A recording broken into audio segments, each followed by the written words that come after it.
Hey Saggy, it's Dr. Leona coming in for your Lionsgate reading.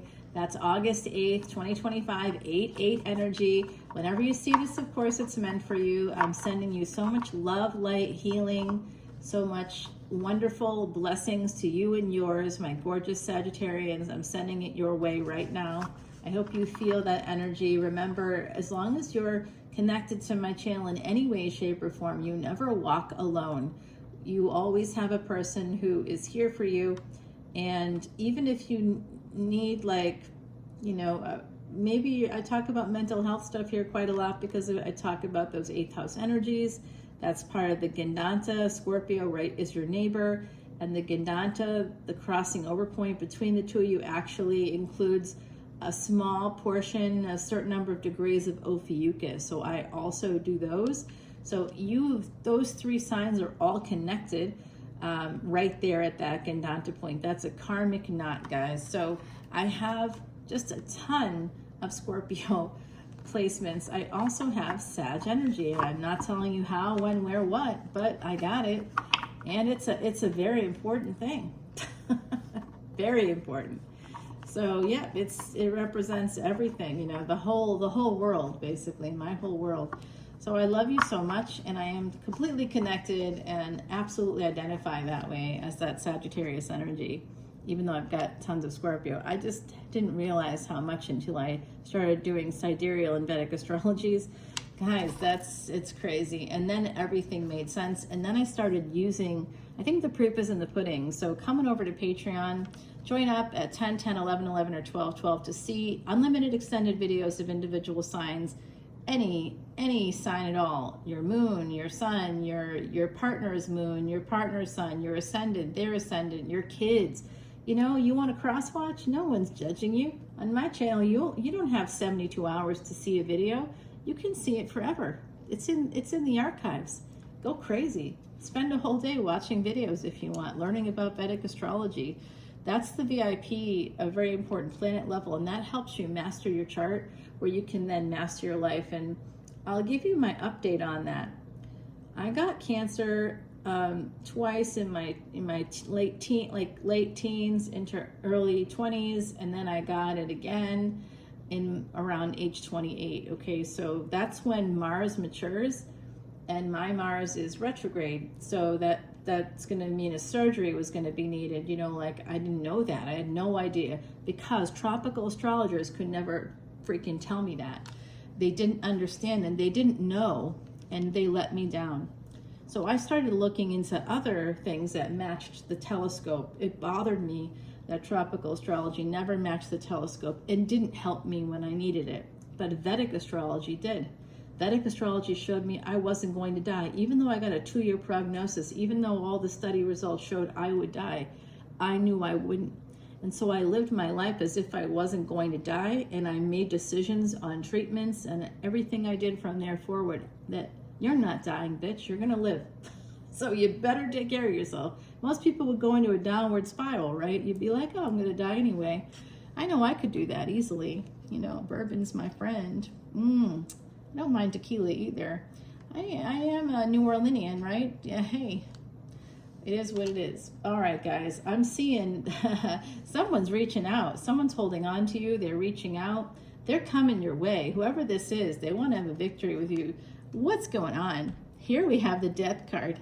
Okay, so some of you could find out about a person. This could be, for reading it from the very surface, this could be somebody having to hear about something happening there to someone. But this is really an energy of just Scorpio, Cancer, Scorpio coming through. A younger person for sure, because they're coming at you with passion at first. They're holding on to it anyway. So I think some of you may have already been intimate with this individual, whoever they may be.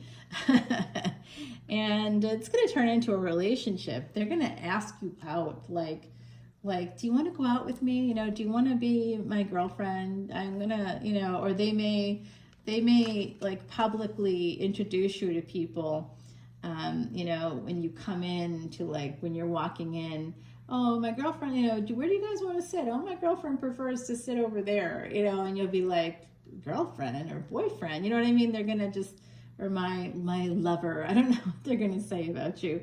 My person prefers to sit there, and you're like, oh, I'm your person. You know, and it's going to be like that. There's some kind of a delay here in an ending of a relationship. I see, we'll see what happens here. You two are going to meet up somewhere. You could be meeting in a public spot. They do kind of see you as a Queen of Wands energy, and I know some of you are going, well, I am a Queen of Wands. Well, sure, Saggy, of course you are. But Queen of Wands, like, here for a good time, not a long time, that you kind of have your pick of people, that you're very attractive and you know it, that you don't have to, you know, they're kind of looking at you that way. They see you as like that energy. And then the Virgo energy coming out. Oh, they're always counting their coins, right? That energy of like money and finances and details and, you know, organized chaos. And that's where we see financial debt and karmic debt. It's also where we see medicine and health. You know, so taking care of your health could be very important. That person may need to take care of their health. If they're a Virgo ascendant, they may really need to do that. If they have the sun there, that would be needing to, like, recognizing that they have to take care of their health, and they would kind of shine because they would, you know, take care of their skin, take care of their eyes, their teeth, everything would be in tip-top shape. So they're going to be very attractive. They're shining a light on this. They need to make a decision. So I don't know if you're in a relationship or they are. Someone here could be. They're going to choose to travel to you. It's coming out like a number of times here. There's a bit of a delay. And, oh, I see. Third party. Whoever the third party is, they could, this may be not a literal translation of dying, but that connection will die with the third party. It will die out. And that's when this kind of happens. That's when it starts to happen. Someone really regrets, like if you moved or they did, like if the two of you know each other, and maybe even if you were just friendly or neighbors or something, and they, you know, you hung out one night, or there's something like that where they're thinking about you. They want to come towards you. They miss you. Whoever this person is, they miss you. There is just this, oh my gosh. They think it's over. That's why. They have so much pain.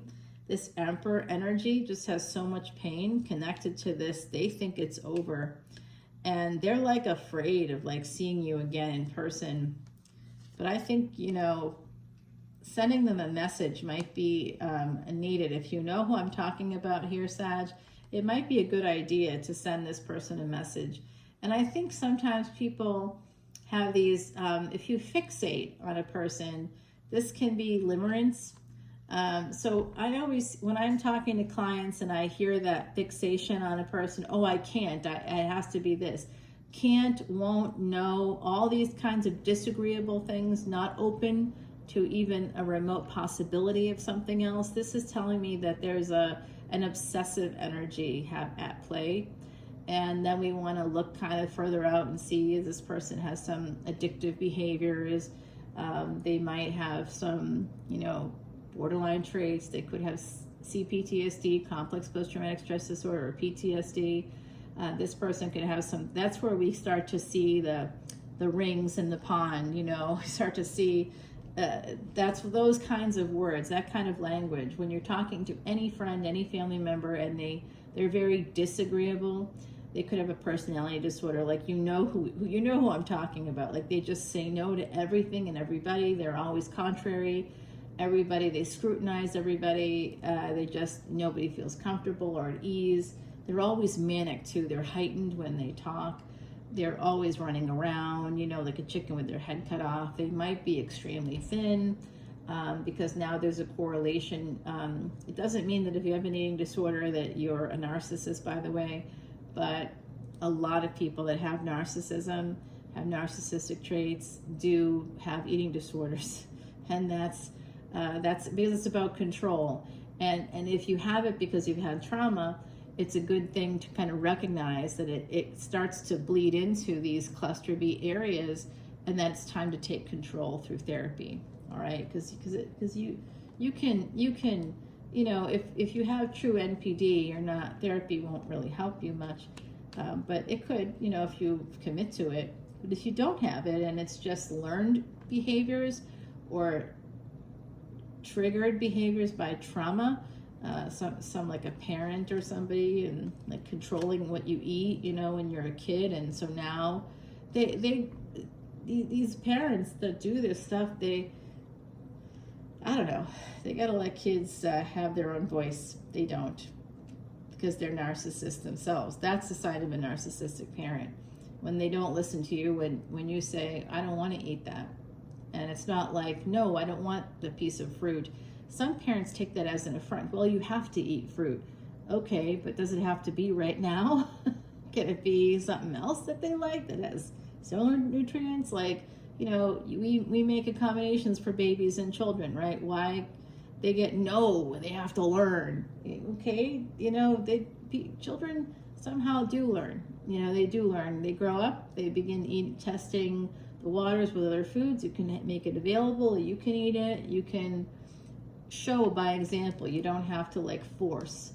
That forced stuff doesn't really, all that does is make people hate it, you know, and it creates negative psychologies, and trauma. Actually creates trauma. Forcing children to eat food that they don't want to eat. It's not like I'm saying, you know, like basically you can help them get the nutrients that they need. Oh my gosh, guys, we're about to have the sky open up. I don't know if this, I don't know if my little riverboat thing's happening tonight. It is not looking good. Well, that's okay. We do have this energy. I tell you, there is some addiction here. Someone could be holding back because of some addiction energy.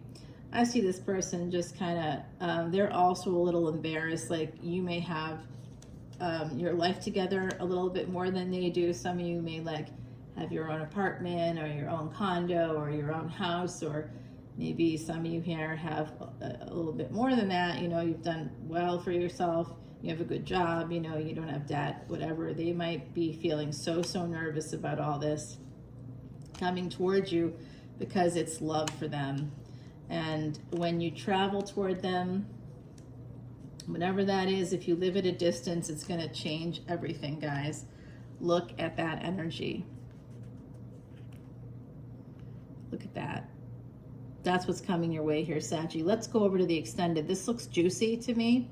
I want to see more about this. I can't tell if they're coming like to your house or if they're like going to be knocking on your door or what, but I would like to know.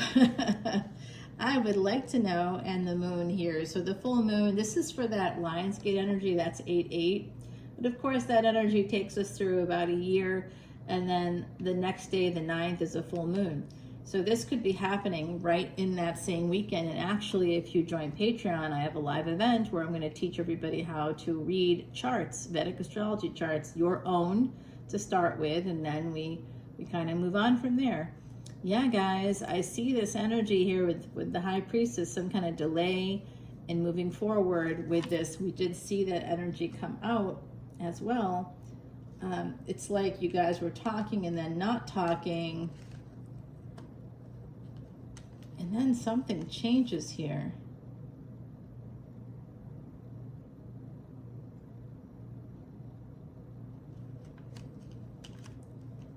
I don't know what it is, but we're going to find out over on Patreon. Here is your oracle card. The advice from the universe is the beauty of age. So you both just might be maturing and just at an age where you don't want to, you know, fuck around, basically. You're just like, yeah, I know. There's that sense of like, hey, I know, you know, guys, I did get a marriage proposal over the weekend. It was from a friend, and it was that kind of an energy. It was that energy, no, I didn't say yes, and no, I didn't say no. I was very, you know, sensitive about it. I was like, you know, hey, this is an amazing thing you're talking about, and I love that you're thinking of me in this way, and I appreciate you so much. But, you know, we have an age difference here, and I'd like you to think about that a little bit more deeply, because I am. So I think you need to also, because it's a big thing. It's not a nothing thing. So this is definitely going to lead to a very wish-fulfilling relationship, but it could be a little bit delayed. Someone here is making that choice, okay? We'll get into it more on Patreon, guys. Join up at 10, 10, 11, 11, or 12, 12 to see this extended video and unlimited extendeds for individual signs. If you want to see all the energy readings, that's $1.01 more. If you want to see all the Vedic astrology, this is all exclusive content. Last week, I made 56 videos total, okay? And of those 56, 37 were exclusive for Patreon. So it doesn't mean that you're going to get that every week, because I am a human and I have to work and I have to go on vacation and I have to do like life stuff. I have to go to the bathroom, I have to eat, you know what I mean? So like, let's not get greedy here. But you're going to have much more fresh content than I guarantee any other reader has happening there. I also give all proceeds to Elephant Aid International's Elephant Refuge of North America. It's an ancient Vedic secret to erasing past sins. Let's go. If you don't feel like it's working for you, okay, but give it a shot. And we're also going to Ireland and Scotland in 2026. You have to be a Patreon member for a solid year in order to be eligible for that trip. So, you know, that's a big thing. It's a spiritual journey. We're going to be at the biggest stone circle in Europe on the summer solstice, as well as the full moon. I mean, it just doesn't get better than that. Oh, it's just going to be so great. So much spiritual stuff that trip is. You'll come back a different human. You'll grow and evolve in a way that you wouldn't expect. That trip is awesome. I've done it 8 times. I've led it 8 times, so we're gonna have a great time together. I guarantee it. And I do have family and friends over there, so you get to live like a local. Yeah, meet locals, live like a local. Yes, and the hoteliers that I work with there are just so nice. I've known them for it's over 10 years now. Yes, we're in really great hands when we go over there, for sure. It's not like for 30 people. There's only, I think, 2 or 3 slots left, and that's it. So good luck, Saggy. I'm going to clear this up so we can get started over on Patreon, and I'll see you there. Bye now.